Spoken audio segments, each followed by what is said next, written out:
ចាជំរាបសួរបងប្អូននេះប្រភេទកូនឈើកំណត់ណាបងប្អូនកូនឈើកំណត់យើងបដោះផ្ទាល់ដោយក្របដោយបច្ចេកទេសតាមធម្មជាតិណាបងប្អូនត្រូវការប្រភេទដើមឈើដូចជាដើមកញ្ញូងនងលូនបេងឈើទាលកន្លាញ់កងោកនិយាយទៅបងប្អូនដើមឈើមានគ្រប់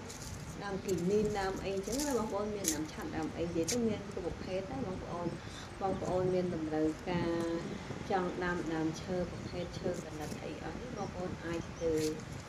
ការតាក់ទងឆាតទូតម្លៃអីបានណាបងប្អូននៅសារប្រភេទដើមឈើ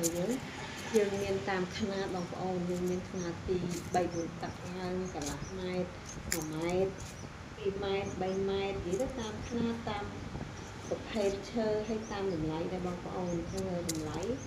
ទៅជាក់ស្ដែងអត់ថ្លៃបងប្អូនកូនឈើដែលថាយើងបណ្ដុះនៅຂະຫນាតតរបស់ខ្លួនឯងអញ្ចឹងណាបងប្អូនហើយយើងមានបច្ចេកទេសនៃការបណ្ដុះធានាថាដាំទៅរូប 100% បងប្អូនអត់តែយើងដាំត្រូវរដូវកាលរដូវខែវាដាំណាបងប្អូនប្រភេទឈើអស់នេះគឺយើងដាំ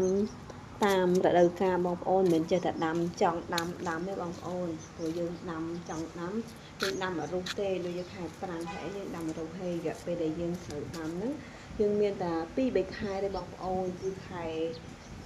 6ខែ7ខែ8ហ្នឹងឯងបងប្អូនមាន3ខែហ្នឹងគឺយើងដាំទៅត្រូវហ្មងគឺវារដូវទឹកភ្លៀងបងប្អូនដើមឈើធម្មជាតិអស់នេះគឺត្រូវការធម្មជាតិដូចគ្នាត្រូវការទឹកភ្លៀងនិយាយទៅបើយើងស្រោចទឹកក៏វារស់ដែរបងប្អូនប៉ុន្តែយើងមិនងាយដូចទឹកភ្លៀងទេទឹកភ្លៀងវាចាប់គ្នាឆាប់រស់ចឹងណាបងប្អូនហើយដាំដោយស្រោចទឹកតាមរដូវកាលដែលយើងចង់ដាំអីអត់បានទេគឺវាដាំតាមរដូវកាលខែតែ3ខែហ្នឹងបងប្អូនអញ្ចឹងបងប្អូនត្រូវការអាចធ្វើការតាក់ទងបានបងប្អូនតាមលេខទូរស័ព្ទនៅខាងលើហ្នឹងឬក៏បងប្អូនអាចឆាតមកផ្ទាល់នឹងខ្ញុំ